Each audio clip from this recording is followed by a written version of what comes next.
اور اس کے ساتھ پھر خرافات یہ جو شامل ہو چکی ہیں، اس نے معاشرے کو پیس کے رکھ دیا۔ جو مزارات پہ ہو رہا ہے ہم ڈٹ کے اس کا انکار کرتے ہیں، اللہ کے علاوہ کسی کے سامنے سجدہ جائز نہیں ہے، بلکہ ہمارے امام احمد رضا خان فاضل بریلوی نے لکھا ہے، آپ فرماتے ہیں کہ سجدہ قبور بالاتفاق حرام ہے اور طواف قبور بالاتفاق حرام ہے، زیارت قبور بالاتفاق جائز ہے، بہت سارے قبور مختلف فی ہے، احوط یہ ہے کہ نہ دیا جائے، یعنی بوسے سے بھی اگر گریز کر لیا جائے تو کسی کو کوئی اور شائبہ نہ ہو تو یہ بھی بہتر ہے۔ لیکن خیر بوسے کے بارے علماء قائل ہیں، اس پر دلائل بھی موجود ہیں، لیکن قبروں کے سامنے یوں ہی کھڑے ہو جانا اور کھڑے ہو کر کے یوں سر جھکانا یہ جائز نہیں۔ حضرت مجدد کی تعلیم کیا تھی؟ یہی بات کہی تھی اکبر نے کہ سجدہ نہیں کرتے تو ساری جھکا دی، آپ نے فرمایا نہیں جھکاؤں گا۔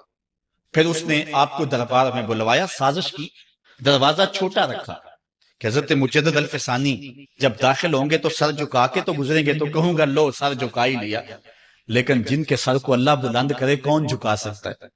حضرت مجدد جب دروازے پہ پہنچے تو سمجھ گئے کہ یہ میرے لیے ایک جال بنا گیا ہے کہ جھکوں گا تو گزروں گا، آپ نے پہلے اپنی ٹانگیں داخل کی۔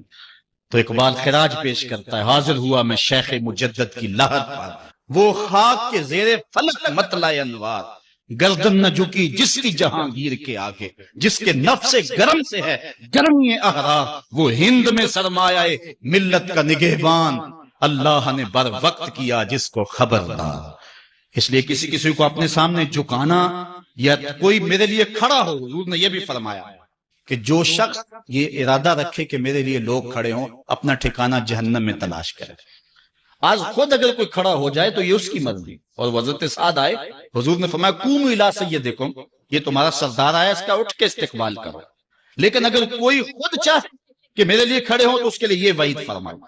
اس طرح اگر تمہارے کوئی ہاتھ چوم لیتا ہے لیکن ہاتھ چومنے کے بغیر یوں گردن جھکانا یہ درست نہیں ہے، لیکن ہاتھ چومنے کے لیے تو وہ صحابہ کے عمل سے ثابت ہے۔ لیکن اگر کوئی چاہے کہ میرے ہاتھ چومے جائیں اور اگر جو نہیں چومتا تو اس سے ناراض ہو جاتے ہیں۔ میں ایک دفعہ ایک صاحب کو ملنے گیا تو ہم ہر شخص کے ہاتھوں نہیں نہ چومتے، آخر جو ہے وہ کسی کے ہاتھ چومنے ہو تو پھر کچھ دیکھنا بھی تو ہوتا ہے، دل اسے دے دیں جو دل بر ہی نہ ہو، تو ہم تو کسی کے ہاتھ چومتے ہیں نا، ہم وہ ہاتھ چومتے ہیں، وہ پاؤں چومتے ہیں جو راہ حق کے مسافر ہوتے ہیں، ہم ان ہاتھوں کو بوسہ دیتے ہیں اور اگر ہماری آنکھوں کی پلکوں کے ساتھ لگ جائیں تو اعزاز سمجھتے ہیں۔ تو خیر میں نے مصافحہ کیا تو ناراض ہو گئے، انہوں نے پکڑ کے میرے ہاتھ چوم لیے، کہنے لگے لو کیا بگڑا ہے میرا؟ میں نے کہا کہ ٹھیک ہے تمہارا کچھ نہیں بگڑا لیکن میرا بھی کیا بگڑا اگر نہیں چومے تو یہ عجیب سی کہانی ہے، ناراض ہو جاتے ہیں۔ ایک بت خانے بنے ہوئے ہیں، لوگ آئے ہمیں خدا ملاؤ، تم نے اپنی پوجا شروع کروا دی۔ لوگ آئے کہ خدا کا نام جپا جائے اور تم صرف اپنی ہی خوشامد چاہتے ہو، ہر وقت تمہارا ہی ذکر ہوتا ہے۔ میں کتنے آراس کو جانتا ہوں جہاں اللہ رسول کا ذکر نہیں ہوتا، پیر کا ہی ذکر ہوتا ہے، کرامتیں بیان ہوتی ہیں، اور پھر آج کل جھوٹی کرامتوں کا ایک کاروبار چلا ہوا ہے، عجیب رنگ ڈھنگ ہے، عجیب بات ہے، خوابیں گھڑی جا رہی ہیں، کرامتیں گھڑی جا رہی ہیں۔ میرے پاس بھی کئی لوگ آئے خوابیں لے کر، جی یہ ہم نے دیکھا ہے، میں نے کہا تم نے دیکھا ہوگا میں نے نہیں دیکھا ہے۔ لوگ بڑے مفاد پرست ہیں، بڑے بڑے رنگوں میں آتے ہیں۔ ایک بندہ میرے پاس ایک دفعہ آیا کہ جی میرے پاس 12 موئے مبارک ہے، میں 2 آپ کو دینا چاہتا ہوں۔ میں نے کہا تو لوٹ سیل لگائی ہوئی ہے، موئے مبارک کوئی تماشا ہے؟ جہاں سے مرضی کو بال اٹھا کے کہہ دیتا ہے یہ حضور کا موئے مبارک ہے، یہ کوئی تماشا ہے؟ اگر کوئی ہے اور کثرت سے دنیا پر موجود ہیں وہ تو برکت والی بات ہے، لیکن آج ہر لئی میں رازدار دین شدے والی بات ہے، اور ہر شخص جو مرضی دعویٰ۔ ایک بندے نے ایک دن مجھے رات کو فون کیا، جناب کہاں ہیں؟ میں نے کہا گھر میں ہوں۔ کہنے لگا باہر نکل کے دیکھو۔ میں نے کہا کیا ہے؟ کہا جی آسمان کی طرف دیکھو۔ میں نے کہا ہوا کیا ہے؟ کہنے لگا چاند کے اندر حضور کی تصویر ہے۔ میں نے کہا تو پاگل ہے، لوگوں نے زندگیاں گزار دی اور زیارت نہ ہوئی، اور تو جو ہے لوٹ سے لگا دی ہے کہ چاند کے اندر تصویر لگا دی۔ میں نے کہا کمال ہے، کوئی بات کرنے والی ہے تیری؟ ہمارے ہاں ذوف الاعتقادی اتنی پھیل گئی ہے کہ جو بات کرے لوگ پیچھے دوڑ پڑتے ہیں۔ کئی ایسے واقعات ہوئے ہیں، کوئی کہتا ہے میرے گھر میں حضور کے قدم لگے ہیں، کوئی کچھ بول رہا ہے، کوئی کچھ بول رہا ہے۔ یہ لوگ اللہ سے ڈرتے نہیں ہیں، خوف نہیں کرتے۔ جھوٹی خوابیں، جھوٹی کرامتیں اگر سچی ہیں تو میں ان کا انکار نہیں کرتا، لیکن اس وقت معاشرے کے اندر جو کچھ ہو رہا ہے میں اس کی نشاندہی کر رہا ہوں۔ اپنے بھی خفا مجھ سے ہیں، بیگانے بھی ناخوش، میں ذکر حلاحل کو کبھی کہہ نہ سکا کند، بات وہی کہتا ہوں سمجھتا ہوں جسے حق، نئے ابلہ مسجد ہوں نئے تہذیب کا فرزند۔ میں کہتا ہوں کہ جھوٹوں کے پیچھے چلو گے رسول اللہ ناراض ہو جائیں گے تم سے۔ یہ جرت کیوں کرتے ہو؟ یہ ہمت کیوں کرتے ہو؟ کیوں جھوٹے دعوے کرتے ہو؟ سچ بولو، تمہارے پیچھے کوئی لگے یا نہ لگے اس کی پرواہ نہیں ہے۔ یا ایھا الذین آمنوا اتقوا اللہ وقولوا قولا سدیدا، اللہ فرماتا ہے ایمان والو سیدھی بات کرو، پھر کیا ہوگا؟ یصلح لکم اعمالکم ویغفر لکم ذنوبکم، وہ تمہارے اعمال بھی ٹھیک کر دے گا، تمہارے بخشش بھی فرما دے گا۔ نہ لوگ اکٹھے ہوں، نہ مجمع بنے، نہ حلقہ بنے، یار یہاں تو 72 ہوں تو وہ بھی قبول ہے۔ یہاں مقدار نہیں دیکھی جاتی، یہاں معیار دیکھا جاتا ہے، سر نہیں گنے جاتے، دل گنے جاتے ہیں۔ یہاں یہ دیکھتے ہیں، مت لوگوں کو جو ہے وہ کھلونے دے کے بہلاؤ اور لوگوں کی عقیدتوں کو لوٹو اور لوگوں کے ساتھ ظلم کرو، زیادتی کرو، اپنی آخرت بھی کالی کرو اور لوگوں کی آخرت بھی کالی کرو۔ آپ دیکھیں دائیں بائیں، اپنی نظر رکھیں، نگہباں بن کے جو اہل چمن کی آبرو لوٹے، چمن والو عقیدت چھوڑ دو ایسے نگہباں کی۔ کوئی حق کا مسافر تلاش کرو، چاہے اس کے کپڑے پھٹے ہوئے ہوں، کرامت اس کی نہ ہو ساری زندگی کے اندر، لیکن محمد عربی کی غلامی تو ہو نا۔ حضرت شاہ نقشبند بخاری سے کسی نے پوچھا حضور آپ کی کوئی کرامت؟ فرمانے لگے اس سے بڑی کرامت کیا ہو سکتی ہے؟ اتنے گناہوں کے باوجود زمین پہ چل رہا ہوں اور زمین مجھ کو تنسا نہیں لیتی اپنے اندر۔ ہمارے بزرگوں کی تو کہانیاں یہ تھیں، اور آج تھوک کے حساب سے کرامتیں دی جا رہی ہیں۔ آج کے پیروں کی اتنی کرامتیں، غوث پاک کی بھی اتنی کرامتیں بیان نہیں ہوتی جن کی ان کی کرامتیں بیان ہو رہی ہیں، دڑا دڑ کرامتیں بیان کر رہے ہیں۔ ایک بندے کے یہاں بچہ پیدا ہوا اور اس نے یہ شور کر دیا کہ یہ رمضان کے دنوں میں دودھ نہیں پیتا، اس لیے کہ حضرت غوث پاک بھی نہیں پیتے تھے، وہ بھی پیدائشی غوث تھے اور یہ بھی پیدائشی غوث ہے، اور رمضان کے دنوں میں دودھ نہیں پیتا۔ اچھا کوئی 2-4 ماہ گزرے تو اس غوث کی ماں کو طلاق دے کے نئی عورت سے شادی کر لی۔ میں نے کہا کم از کم اتنا تو خیال رکھتے، جس نے غوث جنم دیا ہے اس کو تو عزت سے گھر سے رکھتے۔ تو یہ کیا تماشے ہیں؟ کیا لوگ بے وقوف ہیں؟ اب لوگ سمجھنے لگے ہیں، لوگ جو ہے وہ ان وجہ سے پھر دور دین سے ہوتے ہیں، نقصان یہ ہوتا ہے۔ لیکن میں آپ کو کہتا ہوں دنیا سے حق ناپید نہیں ہوا۔ اگر مداری گر موجود ہیں، ڈاکو لٹیرے اور چور موجود ہیں، تو حق کا ڈنڈورا دینے والے بھی اس دھرتی پہ بستے ہیں۔ ہمارا رویہ یہ ہے کہ ہم کسی ایک شخص سے بدزن ہو جاتے ہیں تو پورے طبقے سے بدزن ہو جاتے ہیں۔ کئی بندوں کو میں سوچا جو میں دیکھا ہوا ہے پیروں کو، اور تو نے دیکھے ہوئے ہی نہیں، جن کو مل کر زندگی سے عشق ہو جائے وہ لوگ شاید آپ نے دیکھے نہ ہو، مگر ایسے بھی ہیں، ایسے لوگ بھی ہیں کہ جن کو دیکھ کر کے زندگی گزارنے کا ٹھب آ جاتا ہے، سلیقہ اور طریقہ آ جاتا ہے۔ ان لوگوں کی تلاش کرو۔ اگر ایک دکان سے کپڑا صحیح نہ ملے، سودا صحیح نہ ملے، تو آپ جو ہے کیا کھانا پینا چھوڑ دیتے ہیں؟ آپ کو پتا پورے شہر سے مٹھائی کہاں سے اچھی ملتی ہے، آپ کو پتا پورے شہر سے کپڑا کہاں سے اچھا ملتا ہے، آپ کو پتا پورے شہر میں جو ہے وہ فلاں چیز اچھی کہاں سے ملتی ہے۔ دین بھی ڈھونڈو کہاں سے خالص ملتا ہے اور کہاں سے نہ خالص ملتا، اس کے لیے محنت کرنی پڑے گی، جولی میں یوں نہیں ڈال دیا جائے گا، اس کے لیے تمہیں جانا پڑے گا، کوشش کرنی پڑے گی۔ ہاں ایک سے دھوکہ کھاؤ گے، 2 سے کھاؤ گے، 3 سے کھاؤ گے، لیکن جو تم دھوکہ کھاؤ گے تم تو رب کے نام پہ کھاؤ گے نا۔ حضرت عمر رضی اللہ تعالیٰ عنہ کی عادت تھی، جو غلام لمبی نمازیں پڑھتا اس کو آزاد کر دیتے۔ غلاموں کو سمجھ آ گئی، لمبی نمازیں پڑھنی شروع کر دی، آپ آزاد کر دیتے۔ کسی نے کہا عمر تم تو بھولے آدمی ہو، یہ نمازیں اللہ کے لیے نہیں پڑھتے، یہ آزادی کے لیے پڑھتے ہیں۔ تو حضرت عمر نے کہا یہ مجھے اللہ کے نام پہ دھوکہ دیتے ہیں، میں 100 بار کھانے کے لیے تیار ہوں۔ ایک جگہ سے دھوکہ کھایا، 2 سے کھایا، 3 سے کھایا، 4 سے کھایا، جب تمہاری نیت ٹھیک ہوگی منزل ضرور ملے گی، یہ ہو نہیں سکتا۔ خورش دے بدرا جو بکو امام کہ یک روز افتد ہمائے بدام۔ سادی کہتے ہیں چارہ ڈالتا جا، دانا ڈالتا جا، کبھی تتر آئے گا، کبھی مور آئے گا، کبھی کبوتر آئے گا، پھر ایک دن جس کو تو تلاش کرتا ہے وہ ہما بھی تو آ ہی جائے گا نا۔ اس لیے حق کے سفر کو نہ چھوڑنا، چلتے رہنا، اور راہ حق کی منزل پر انشاءاللہ ایک دن ضرور گامزن ہوگے۔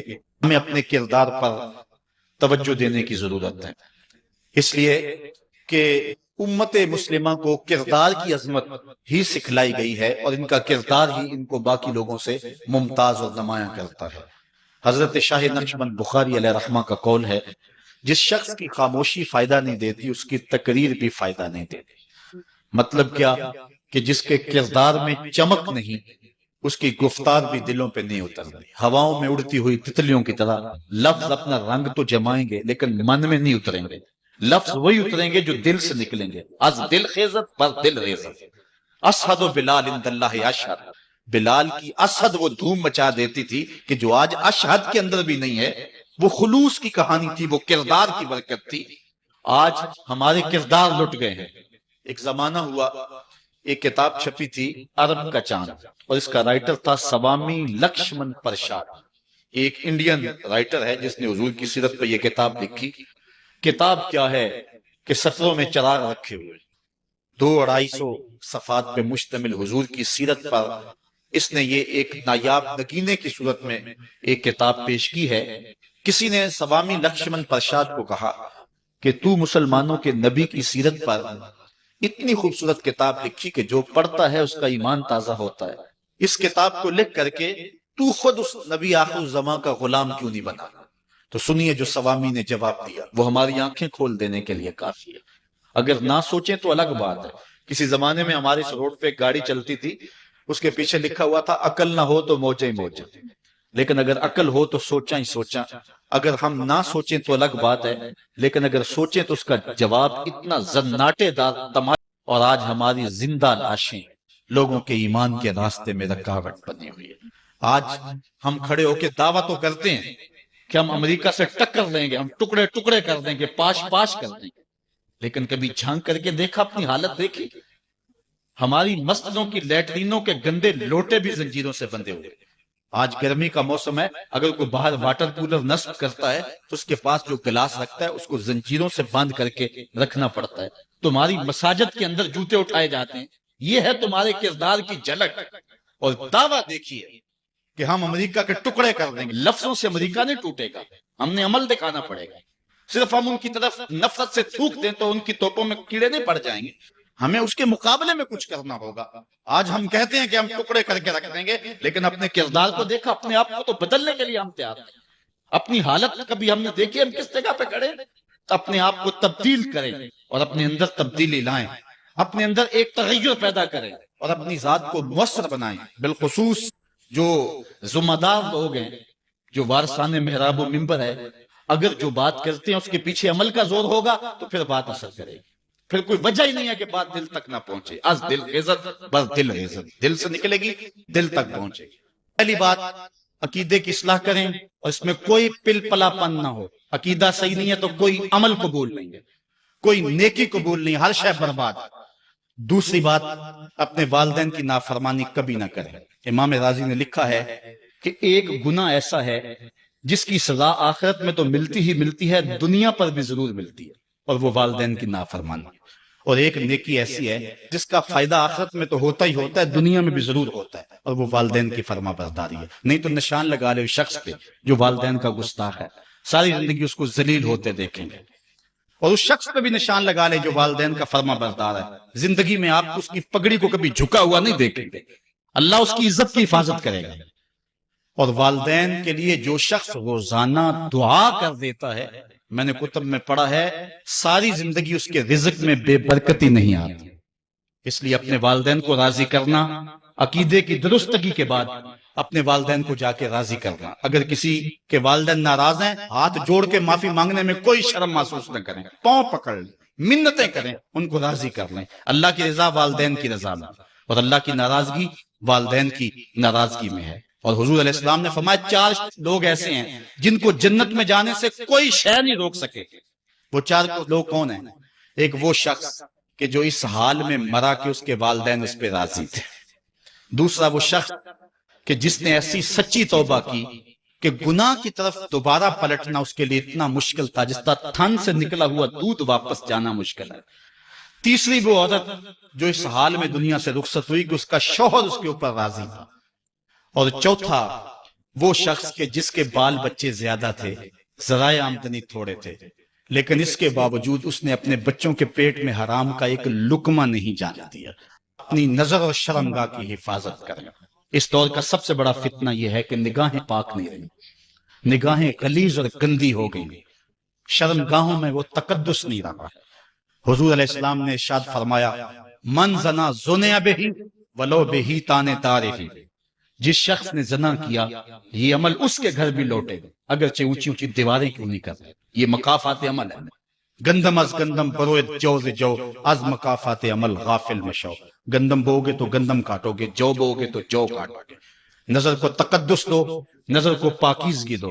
حضرت لقمان حکیم کہتے ہیں کہ میں کئی نبیوں سے ملا ہوں، کئی نبیوں سے ملاقات کی ہے، اور میں ان سے 2-2 4-4 باتیں جمع کی ہیں، اور ان ساری باتوں کو میں نے جمع کر کے 100 باتیں جمع کی ہیں، اور ان کا پھر میں نے خلاصہ تیار کیا ہے۔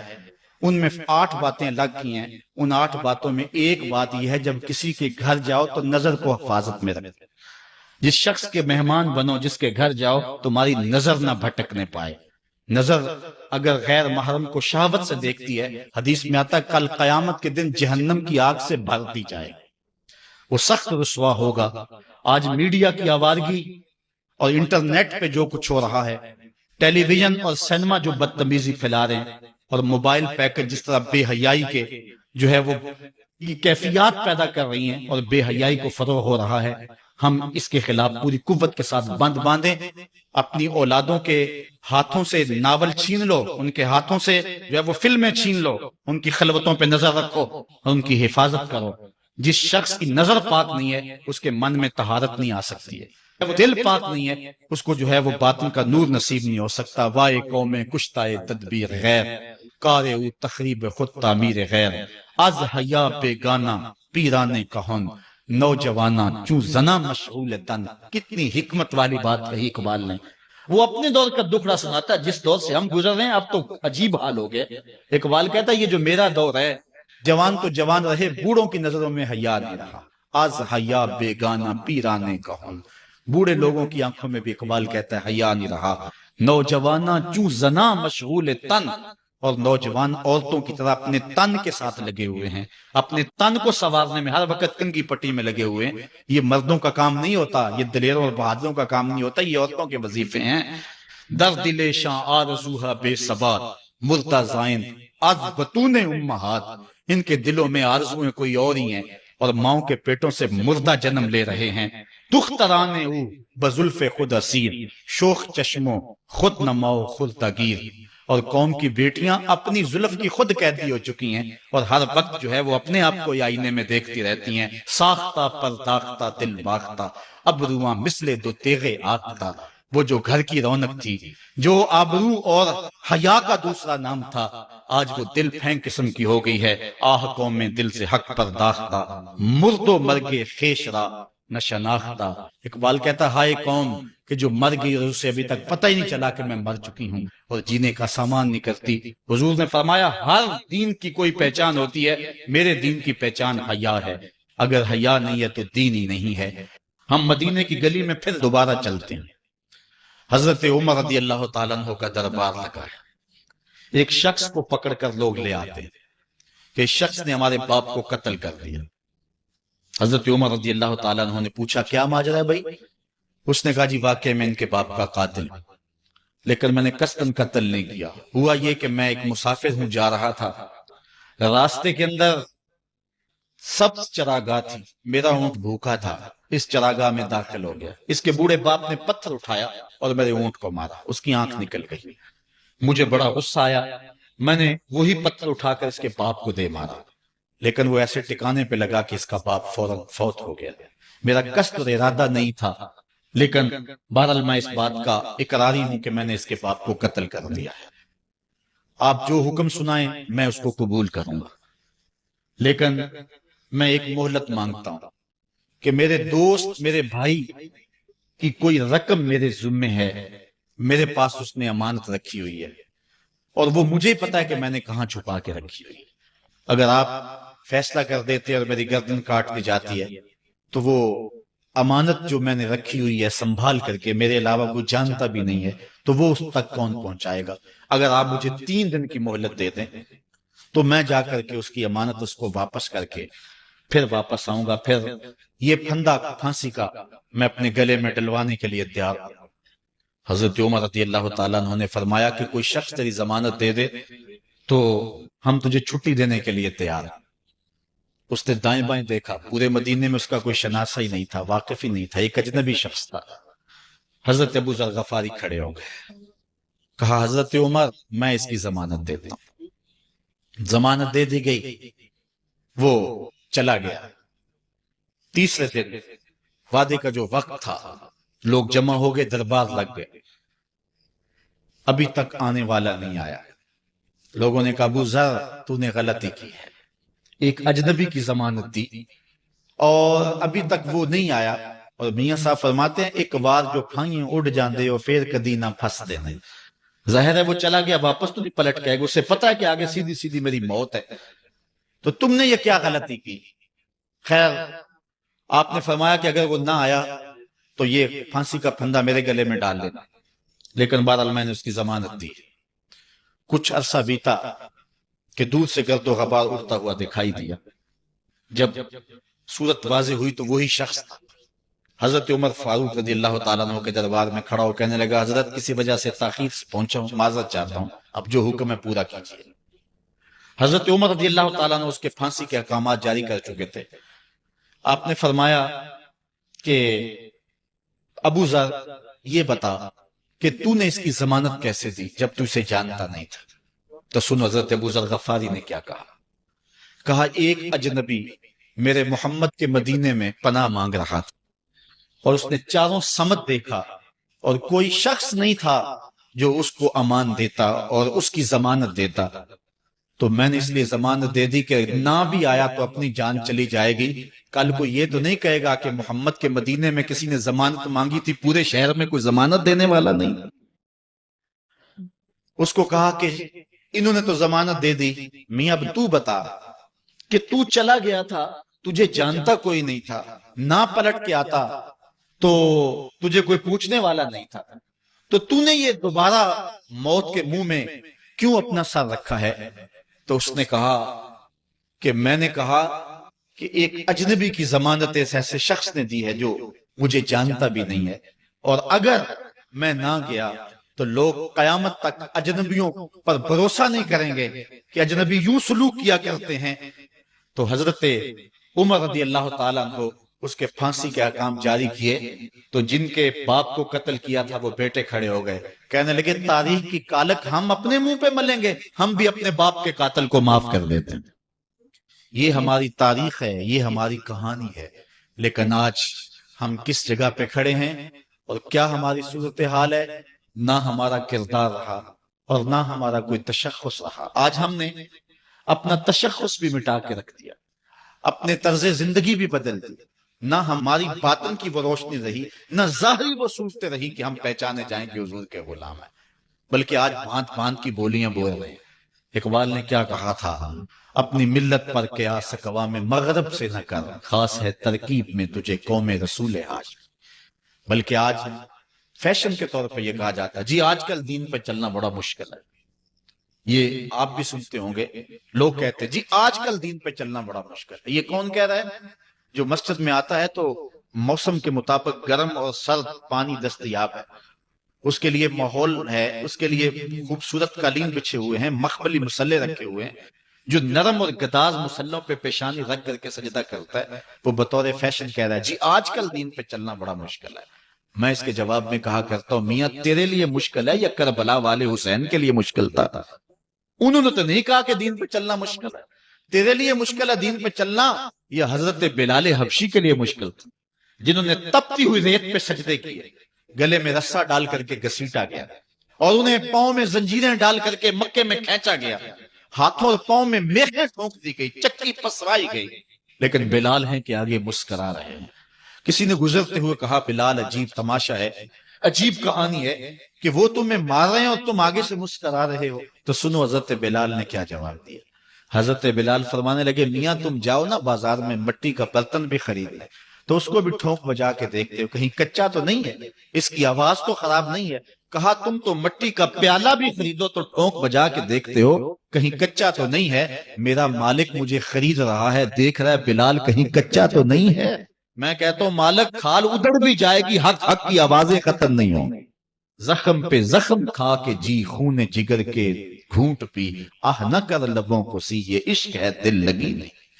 تو یہ ایک دین گریزی ہے، یہ عمل گریزی ہے. جی آج کل بڑا مشکل ہے. پہلی بات ہے مشکل ہو بھی تو ہمارے پاس کوئی دوسرا آپشن موجود نہیں ہے. ہم ان لوگوں کی کہانیاں بھول سکتے ہیں کہ جنہوں نے اس دین کے راستے کے اندر دکھ بھی سہے، ان کو ٹکڑے بھی کر دیا گیا، ان کو 2 اونٹوں کی پچھلی ٹانگوں سے باندھ کر کے 2 ٹکڑوں میں بانٹ بھی دیا گیا، لوہے کی کنگھیوں سے بدن چھیدے بھی گئے، ہڈیاں توڑی بھی گئیں، آگ میں ڈالا بھی گیا، جلتے اور کھولتے تیل میں پھینکا گیا، لیکن انہوں نے رب کا نام نہیں چھوڑا، رسول کا نعرہ نہیں چھوڑا. اور آج ہم کہتے ہیں جی بڑا مشکل ہے آج کل دین پہ چلنا، اور یہ مولویوں نے مشکل بنائی ہوئی ہے، یار دین اتنا بھی مشکل نہیں ہے، یہ کوئی بات نہیں ہے۔ ہم سر سے لے کر پاؤں تک اسلام میں داخل ہوں، یہ ہمارے رب کا ہم سے یہ تقاضا ہے، یا ایھا الذین آمنوا ادخلوا فی السلم کافہ، اے ایمان والو دین میں پورے پورے داخل ہو جاؤ، پورے پورے داخل ہو جاؤ۔ تمہاری وضاحت، انداز زندگی، طرز معاشرت یہ بتائے کہ تم حضور کے غلام۔ آج کل لوگ کہتے ہیں کہ جی بندہ اندر سے مسلمان ہونا چاہیے، باہر کا کیا ہے، اندر سے مسلمان ہونا چاہیے۔ میں کہتا ہوں ہماری پاکستانی آرمی کا کوئی میجر انڈین آرمی کے میجر کی وردی پہن لے تو اس کو کورٹ مارشل کیا جائے گا کہ نہیں کیا جائے گا؟ وہ کہے گا اندر سے میں پاکستانی ہوں، محب وطن ہوں، وردی کا کیا، لباس کا کیا ہے، جو ان سی مرضی پہن۔ لیکن کہا جائے گا نہیں، جب تجھے پاکستانی لباس پسند نہیں ہے تو پھر تیرے اندر کی حب الوطنی کو کیسے مان لیا جائے، جس کو محمد عربی کا لباس ہی پسند نہیں ہے، جو غیروں کے طرز زندگی کو اپنا رہا ہے اور ان کو جو ہے وہ پسند کر رہا ہے، وہ سوچے اپنے اندر اترے اور مت کسی کے دھوکے میں رہے۔ میں کہتا ہوں آج اگر کوئی یہ میٹرک پڑھے لڑکے بھی یہ سکول کھول لیتے ہیں گلی میں، محلے میں 200 بچے لے کر کے بیٹھ جاتے ہیں اور ان کو بھی ایک باقاعدہ یونیفارم دیتے ہیں، اس طرح کی ٹائی ہوگی، اس طرح کی شرٹ ہوگی، اس طرح کے بوٹ ہوں گے، گرمیوں میں اس طرح کا لباس ہوگا، سردیوں میں اس طرح کا لباس ہوگا۔ کبھی کسی نے نہیں کہا کہ یہ کیا قدغن لگاتے ہو؟ جس طرح کا بچہ لباس پہننا چاہے اس کو آزادی ہونی چاہیے، یہ کیا تم نے ایک خاص لباس متعین کر دیا؟ کہتے جی ان کا نظام ہے نا، ایک سکول ہے اور یونیفارم ہے اس کا۔ یار ایک پرائمری سکول کا بھی یونیفارم ہوتا ہے، تو کیا محمد عربی کے دین کا کوئی یونیفارم نہیں ہے؟ حضور علیہ الصلوۃ والسلام کی زندگی، حضور علیہ الصلوۃ والسلام کے شب و روز اور حضور علیہ الصلوۃ والسلام کا انداز معاشرت، حضور کی وضاحت، حضور کا لباس، یہ اپناؤ اور یہی زندگی کا حسن ہے۔ اسلام کے حوالے سے معذرت خواہانہ رویہ ترک کر دینا چاہیے ہمیں۔ اور آج ہمارے جو ہے وہ محراب و منبر کے جو وارثین ہیں انہوں نے بھی مصالحت کر لی ہوئی ہے، جو کوئی بات نہیں ہے۔ اسلام صرف زبان سے اسلام کہہ دینے کا نام نہیں ہے، چمی گوئم مسلمانم بلرزم کہ دانم مشکلات لا الہ۔ جب میں کہتا ہوں میں مسلمان ہوں تو کانپ جاتا ہوں، اس لیے کہ لا الہ الا اللہ کے تقاضوں کو سمجھتا ہوں۔ جب بیعت عقبہ ثانیہ ہوئی ہے تو حضرت اسد بن زرارہ کھڑے ہو گئے، جب صحابہ حضور سے بیعت کرنے لگے اور 70 تعداد تھی ان کی، تو حضرت اسد بن زرارہ خزرجی کھڑے ہو گئے اور ان کو کہا کہ اے انصار، ان سے بیعت کرنے سے قبل سوچ لو، یوں ہی بے توجہی میں ہاتھ نہ بڑھا دینا، بے خبری میں یوں ہی ایسے ہی ہاتھ نہ بڑھا دینا، پہلے سوچ لو۔ بیعت کرنے کا مقصد یہ ہے تمہیں جو ہے وہ وقت کے جبر کے ساتھ پورے عرب کے ساتھ ٹکر لینا ہوگی، جو بھی کفر کے نظام کا حصہ ہے تم اس کے ساتھ ٹکراؤ کرنا ہوگا، اور حتیٰ کہ تمہاری کھال بھی ادھیڑ دی جائے گی، سخت تلواروں سے تمہارے کلیجے چبائے جائیں گے، اگر تم اس کے لیے تیار ہو تو پھر آؤ بیعت کرو۔ یہ نہیں ہے کہ بس تم کہہ لو کہ ہم مسلمان اور بس کافی ہے، نہیں، چمی گوئے مسلمانم بلرزم کہ دانم مشکلات لا الہ۔ آج ہمیں اس سمت بھی آنے کی ضرورت ہے، اس انداز سے دیکھنے کی ضرورت ہے کہ ہم سر سے لے کر پاؤں تک اسلام کے سانچے میں آئے، رزق کی پاکیزگی کا سامان کریں۔ اگر رزق پاک ہے تو دعائیں بھی قبول ہیں، اولاد بھی فرما بردار ہوگی، آخرت بھی ستھری ہے۔ حضور نے فرمایا ایک شخص لمبا سفر کر کے کعبۃ اللہ کے سامنے آیا، یمد یدیہ، دونوں ہاتھ اٹھا کے دعا مانگتا ہے، وَمَطْعَمُهُ حَرَامٌ وَمَلْبَسُهُ حَرَامٌ وَمَشْرَبُهُ حَرَامٌ وَغُذِیَ بِالْحَرَام، کھانا حرام کا، پینا حرام کا، لباس حرام کا، اور اللہ کے گھر کے سامنے ہاتھ پھیلا کے دعا مانگتا ہے۔ حضور فرماتے ہیں بتاؤ اس کی دعا کیسے قبول ہوگی؟ دعاؤں کی قبولیت چاہتے ہو تو رزق پاک کرو۔ آج سود کی لعنت ہمارے معاشرے میں رچ بس گئی ہے، جبکہ حضور علیہ الصلوۃ والسلام نے فرمایا کہ سود کا ایک درہم سکی ماں سے 70 مرتبہ زنا کرنے سے بھی برا ہے، یہ حدیث کی کتب میں موجود ہے۔